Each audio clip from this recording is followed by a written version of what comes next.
കൊട്ടാരക്കര പള്ളിക്കലിൽ ഭർത്താവ് ഭാര്യയെ വെട്ടിക്കൊന്നു.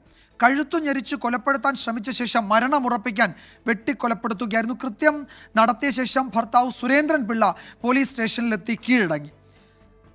A V Jaishankar വിവരങ്ങൾ നൽകും കൊട്ടാരക്കരയിൽ നിന്ന്.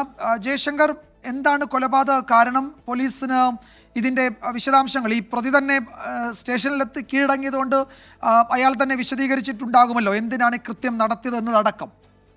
അതായത് ഈ പ്രതി പോലീസ് സ്റ്റേഷനിലെത്തി ഇന്ന് രാവിലെയോടെയാണ് കീഴടങ്ങിയത്. ഇയാൾ തന്റെ ഭാര്യയെ കൊലപ്പെടുത്തിയെന്ന കാര്യമാണ് പോലീസിനെ അറിയിച്ചത്. ഈ സരസ്വതി അമ്മ എന്നായിരുന്നു ഭാര്യയുടെ പേര്.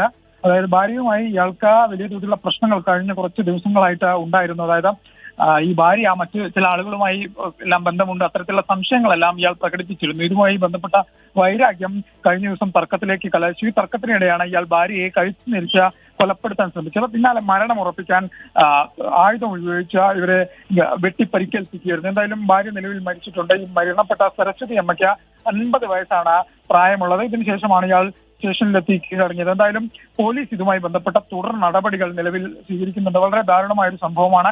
ഈ ഭാര്യയ്ക്ക് 50 വയസ്സിലധികം പ്രായമുണ്ട്. പ്രതിയും സമാനമായ രീതിയിൽ മുതിർന്നൊരു വ്യക്തിയാണ്. ഇത്രയും പക്വതയുള്ള ഒരു പ്രായത്തിലും ഇവർ എന്തിന് ഇത്തരത്തിലൊരു കാര്യം പ്രതി ചെയ്തു എന്ന വിഷയമാണ് പോലീസ് നിലവിൽ പരിശോധിക്കുന്നത്. എന്തായാലും ഔദ്യോഗികമായി പോലീസ് ഈ വിഷയത്തിലുള്ള അന്വേഷണം ആരംഭിച്ചിട്ടുണ്ട്. മറ്റ് തുടർ നടപടികൾ പോലീസിന്റെ ഭാഗത്തു നിന്ന് നടന്നുകൊണ്ടിരിക്കുകയാണ്.